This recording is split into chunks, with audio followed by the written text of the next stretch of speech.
अस्सलाम वालेकुम व्यूअर्स। कैसे हैं आप लोग? उम्मीद है कि आप सब खैर खैरियत से होंगे। मैं हूं मोहम्मद जुनैद और आज हम अपने चैनल पर बेसिक अरेबिक लैंग्वेज के तीसरे लेसन यानी अद-दर्सुस सालिस को पढ़ेंगे।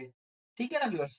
पिछले लेक्चर यानी लेसन नंबर 2 अद-दर्सुस सानी में हमने अहाजा और महाजा का मतलब भी देखा था और उस इस्तेमाल को सीखा था मुख्तलिफ मिसालों के जरिए। आज हम अपने दरसुसानी में मनहाजा का मतलब देखेंगे और उसका इस्तेमाल भी सीखेंगे। ठीक है ना व्यूअर्स? तो आज हमारा टारगेट है मनहाजा। इससे पहले हम अपने लेसन नंबर 1 में हाजा को पढ़ चुके हैं, हाजा के इस्तेमाल को सीखा। लेसन नंबर 2 में हमने महाजा और अहाजा का इस्तेमाल सीखा और आज हम मनहाजा का इस्तेमाल सीखेंगे और उसका मतलब भी देखेंगे।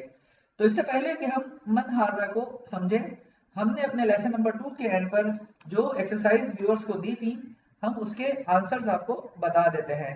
उम्मीद है जिन व्यूअर्स ने हमारे लेसन नंबर 2 को अटेंड किया है उन्होंने उन एक्सरसाइजेस को अच्छे से हल किया होगा और उसके जवाब भी अपने पास नोट किए होंगे। तो चले हम पहले लेसन नंबर 3 को पढ़ने से पहले उन क्वेश्चंस के जवाब दे देते हैं जो हमने लेसन नंबर 2 के इख्तिताम पर आपसे पूछे थे। तो ये एक्सरसाइज नंबर 1 तमरीन नंबर 1 जो कि माहाजा से रिलेटेड थी। इसमें हमने आपसे कहा था कि ये सवालात है आपके सामने और आपको इनके जवाबात देने हैं। तो पहला सवाल आपके सामने था माहाजा। ठीक है ना, ये क्या है? तो इसका जवाब है हाजा कलमुन। ठीक है ना। दूसरा माहाजा, इसके बारे में पूछा गया है, ये क्या है? चाबी। तो इसको हम कैसे कहेंगे? माहाजा आजा मिफ्ताहुन। ठीक है ना। तीसरा, ये आपके सामने आ गई किताब।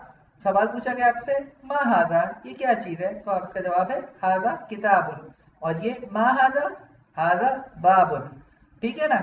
उम्मीद है कि आप लोगों ने इसके जवाब अपने पास सही सही किए होंगे और जिन व्यूअर्स ने अगर कोई गलती की है तो वो अपने पास इसकी करेक्शन भी कर लें। एक्सरसाइज नंबर 2 देखते हैं। एक्सरसाइज नंबर 2 हमने अहाजा से मुताल्लिक जो थी वो थी एक्सरसाइज नंबर 2 और उसमें हमने कुछ सवालात ये पूछे थे। तो चले मैं इनका आंसर आपको बता देता हूँ। अहाजा कमीसुन, तो इसका आंसर है नाम हाजा कमीसुन। दूसरा है अहाजा बैतुन, क्या ये घर है? इसका जवाब होगा ला हाजा मस्जिदुन।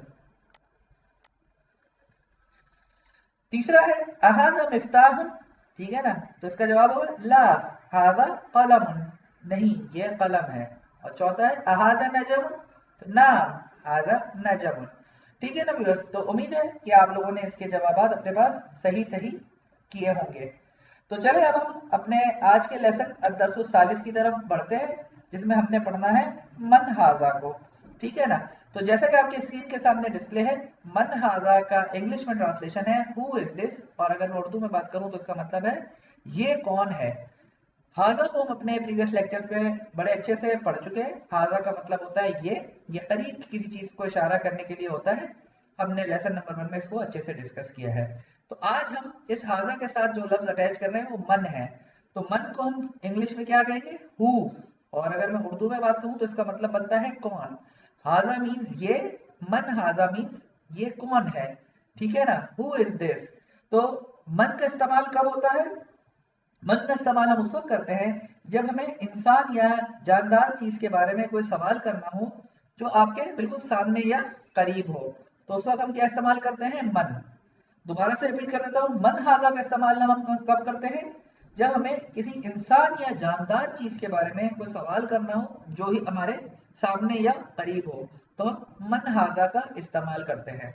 अच्छा व्यूअर्स, मन हाजा और मा हाजा के दरमियान आपको फर्क अब समझ आना चाहिए कि मा हाजा क्या होता है जिसे हमने लेसन 2 में पढ़ा था, और मन हाजा क्या होता है या उसका क्या मतलब होता है जो हम अभी देख रहे हैं। तो मा हाजा कब इस्तेमाल होता है? मा हाजा के बारे में हमने पढ़ा था कि मा हाजा हम उस वक्त इस्तेमाल करते हैं जब हमें किसी बेजान चीज के बारे में सवाल करना हो जो हमारे सामने पड़ी हुई हो। जैसे कि हमारे सामने अगर कोई कलम पड़ा हुआ तो हम कैसे पूछते थे? मा हाजा, जिसका जवाब था हाजा कलमुन। ठीक है ना। और अगर हमारे सामने कोई जानदार चीज हो उसके बारे में हमें सवाल करना हो तो हम उसको किस तरह से पूछेंगे? मन हाजा, ये कौन है। ठीक है ना। जैसे कि हमारे सामने कोई अगर बच्चा खड़ा हुआ है तो हम कहेंगे मन हाजा। ठीक है। तो उम्मीद है व्यूअर्स आपको मन हाजा का इस्तेमाल समझ आ गया होगा और उसके माने भी आपको क्लियर हो गए होंगे। ठीक है ना। एक बार सिर्फ मैं दोबारा रिपीट कर देता हूँ, मन हाजा को हम कब इस्तेमाल करते हैं? जब हमें किसी इंसान या जानदार चीज के बारे में सवाल करना हो जो हमारे सामने हो। जबकि मा हाजा का इस्तेमाल कब होता है? जब हम किसी बेजान चीज के बारे में सवाल करते हैं जो आपके सामने और आपको उसके बारे में पता ना हो कि ये क्या चीज है, तो आप कहते हैं मा हाजा। ठीक है ना व्यूअर्स? चले तो हम मन हाजा को मजीद समझते हैं मजीद मुख्तलिफ एग्जाम्पल्स के थ्रू। ये आपके सामने एक बच्चे की तस्वीर आ गई है, तो अब आपने पूछना है कि ये कौन है। ठीक है ना? अब आपको नहीं पता ये कौन है, आपने पूछना है। आप किस तरह पूछेंगे, ये कौन है? Who is this? मन हाजा। ठीक है ना? तो इसका जवाब क्या होगा? हाजा वलदुन, ये एक लड़का है। This is a boy. ठीक है? तो समझ आ रहा है आपको? जब इंसान या जानदार के बारे में हम सवाल करेंगे जो आपके सामने या करीब हो, तो हम मन हाजा करके उससे पूछेंगे। तो मन हाजा, हाजा वलदुन। ठीक है? चलें दूसरी एग्जाम्पल देखते हैं। अब आपने पूछना है कि ये कौन है? Who is this? मन हाजा। तो कौन है ये डॉक्टर है। ठीक है? ये डॉक्टर है, तो हम इसे दिस इज डॉक्टर। हाजा तबीबुन, हाजा तबीबुन। ठीक है ना? तो ये आपने दूसरी एग्जाम्पल देख ली मन हाजा की। चले आगे बढ़ते हैं। ये एक और एग्जाम्पल आपके सामने आ गई। अब आपने पूछना है ये कौन है? मन हाजा। जवाब क्या आएगा? हाजा तालिबुन, ये स्टूडेंट है, ये तालिब इल्म है। This is student. ठीक है व्यूअर्स? उम्मीद है कि आपको मन हाजा क्लियर होता जा रहा होगा। चलिए एक और एग्जांपल देखते हैं। ये एक साहब खड़े हुए, आपने इनके बारे में पूछना है, तो आप किस तरह से सवाल करेंगे? मन हाजा, ये कौन है? जवाब क्या आएगा? ये एक आदमी है। हाजा रजुलन, दिस इज अ मैन। तो व्यूअर्स समझ आ रहा है आपको मन हाजा का इस्तेमाल? तो व्यूअर्स उम्मीद है कि आज आपको मन हाजा का मतलब भी समझ आ गया होगा और उसे किस तरह से इस्तेमाल करना है वो भी समझ आ गया होगा। तो ये हमारे लेसन 3 के अख्ताम में हमने आज जो नए लफ्ज सीखे हैं उनकी समरी है।